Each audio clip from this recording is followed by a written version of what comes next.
Planet Base. Is this another colonization game similar to Soul Zero Mars colonization that I took a look at a few months ago? This looks awesome. Welcome to What Da Math.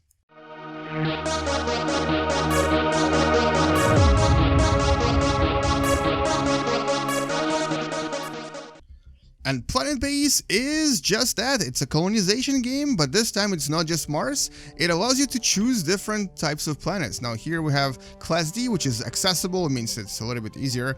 Class F, which is more challenging, and Class M, which is ridiculous, overwhelming. No, thank you.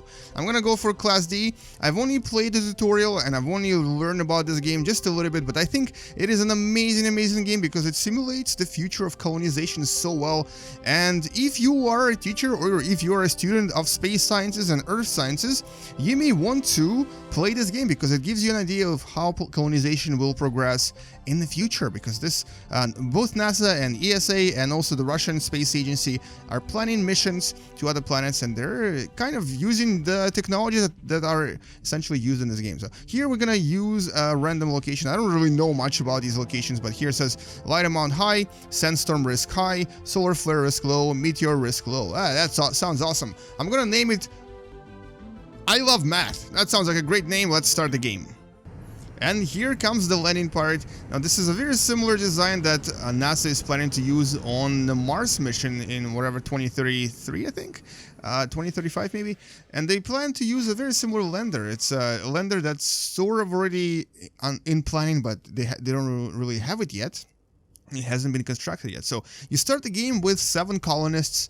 All of them randomly generate, have random names, random skills, and random professions. You also have these 2 little robot guys to help you around. Oh my god, I just saw a meteorite. That is not cool. I'm not ready for this yet. Hold on.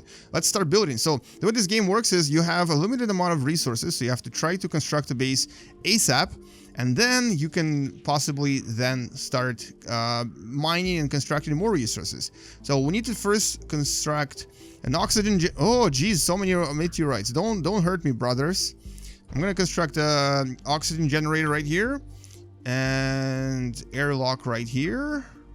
Here, or maybe here. Ah, that sounds like a good placement. Now we need to also connect these using this. And the way this game works is essentially you just build stuff. There's really no enemies. There's no like aliens. There's no invaders. The only enemy you have is nature itself. So things like water, you need to have water. Oxygen, they need to breathe. Food, they need to eat. Beds, they need to sleep.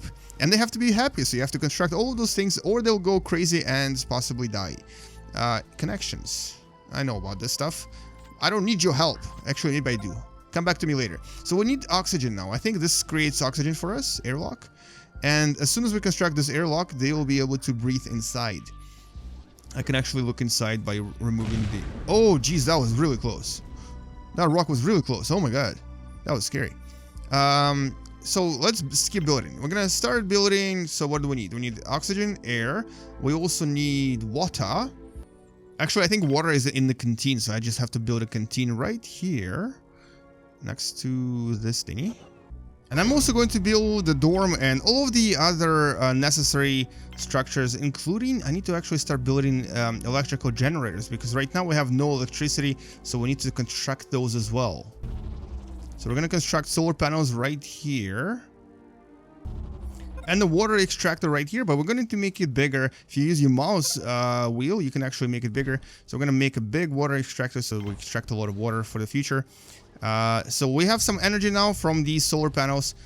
I hope they don't get destroyed. We need water and oxygen. All right, good. We're doing good so far. Now, it's going to be dark soon, so we actually need to construct a power generator, because this is the only way for us to store power. Sorry, not power generator, power collector. And because of that, I may also need to build some other way of producing electricity. Specifically, I'm talking about a wind turbine. Let's build a wind turbine right here. A very large one on top of that.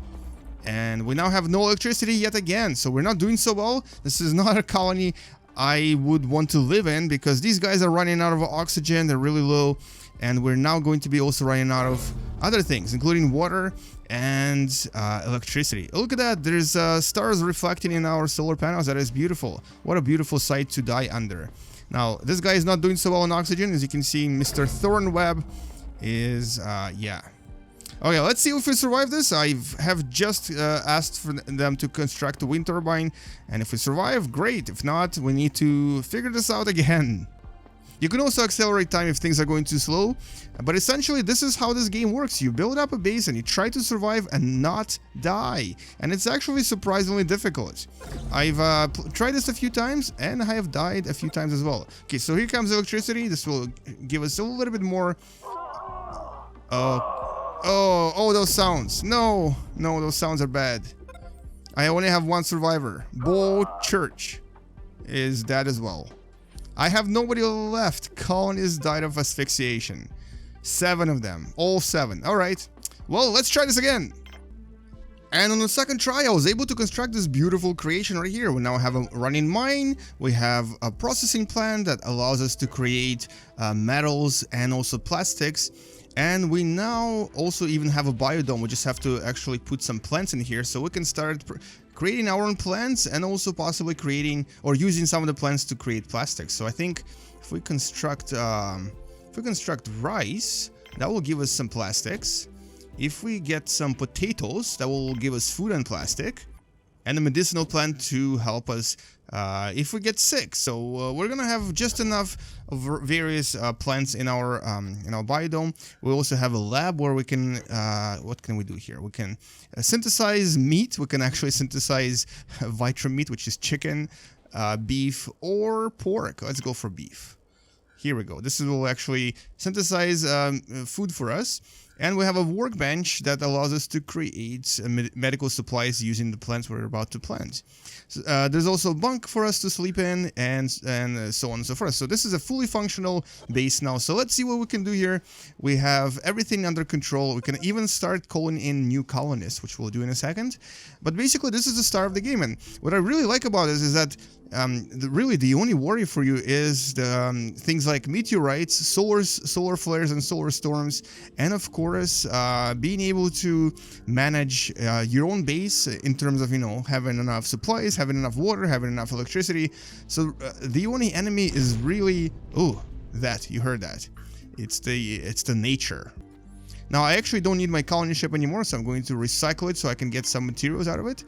And we can now actually start building a landing pad. So I'm going to construct a landing pad somewhere over here. This will allow me to bring in more colonists, and we'll also construct a sick bay, because I think we'll need that soon. As soon as someone gets sick, we'll need to send a doctor or use a doctor that we already have to try to send them into the sick bay. So basically, this is how our base is going to expand. We're going to try to collect as much stuff as we can using the mine. We're going to try to construct various plastics and other resources out of the plants we're growing here. And as soon as we actually have a functioning base, and you can see there's actually there's our little person biologist working on the plants right now. This is awesome.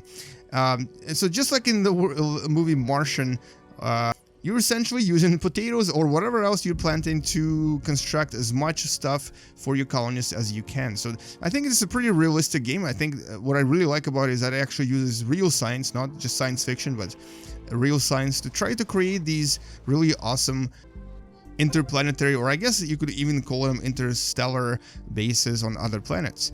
Alright, so we're gonna try to continue playing until something bad happens, or until like a meteorite crashes, or until one of the colonies decides to perish, and we'll see what happens then.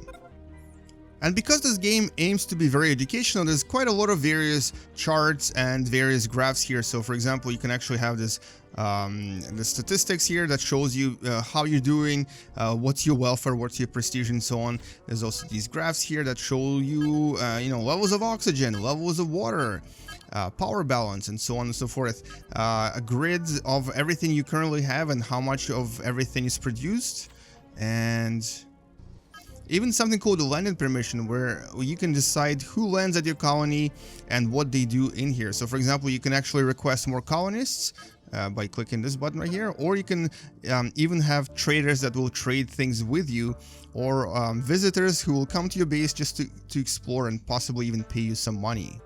This game also has technologies, so here you can actually purchase various technologies that allow you even more different structures, or even like here we go, we have GM onion DNA, even better onions. In other words, you can make super onions, which is great. Although I personally don't really like onions very much.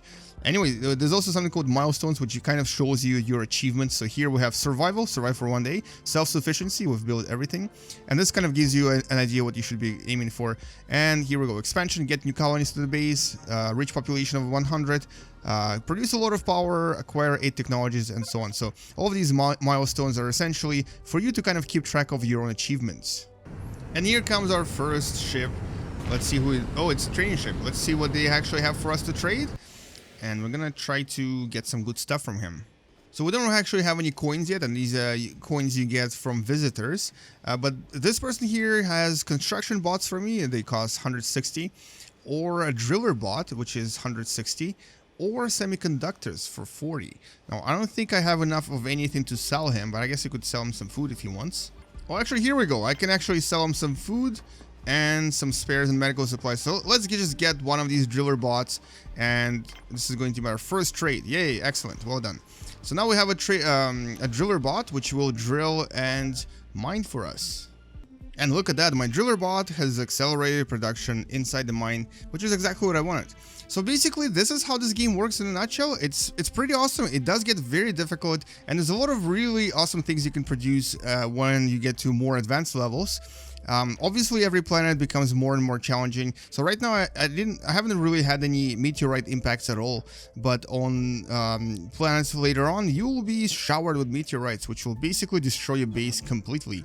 I'm gonna play this for a little bit longer, just to see where I get, and we'll show you a few more things that this game has. But all in all, if you like realistic strategy games where you're basically surviving the elements, not really fighting anyone, you're really building and constructing, and especially if you're a teacher, you want to teach your students something about science, earth sciences, physics, chemistry, biology, and so on, and future of space exploration, this is a perfect game for this.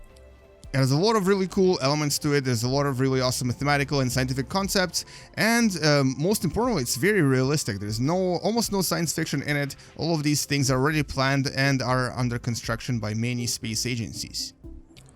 And here comes our first sandstorm. So the game is actually suggesting that I enable yellow alert, which I'll do right now.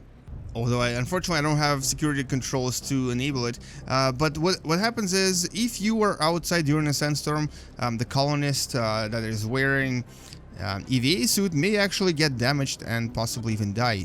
Now, this game also told me that there is apparently other threats other than nature, and specifically there is possibly attacks on your base from invaders. Now, I haven't really seen any yet. Hopefully I'll see them at some point. I'm guessing this is probably at higher levels where you'll get various people trying to invade your base and steal your resources. But so far, nothing yet. And it's good to know that there's actually other challenges except for just nature, and except for just... Ooh, someone got damaged. No. Okay, I think I lost one of my robots. That's not good. But to be honest, this is actually not for everyone. Some people that prefer to have strategy games where you really have to just kind of rush and destroy your enemy may not like this, because this is a very slow, methodical game where you're really trying to survive rather than destroy. I don't think there is really much destruction in this game other than, trying to construct your base and try to establish a foothold for humanity on a new planet. I'm personally enjoying this. You may as well if you love space games. I'm definitely giving this a big thumbs up because this is probably one of the better games, and I would say it's much more interesting and much more entertaining than Soul Zero as well, a game that I reviewed a few months ago. But nevertheless, you should give this a try. This is not a very expensive game, and you can find this game in the link in the description below. Anyway, thank you so much for watching. This has been What Da Math with this awesome game called Planet Base, a game of colonization and survival. Thank you for watching. Like this video if you enjoyed watching this, and game you later, guys. Bye-bye.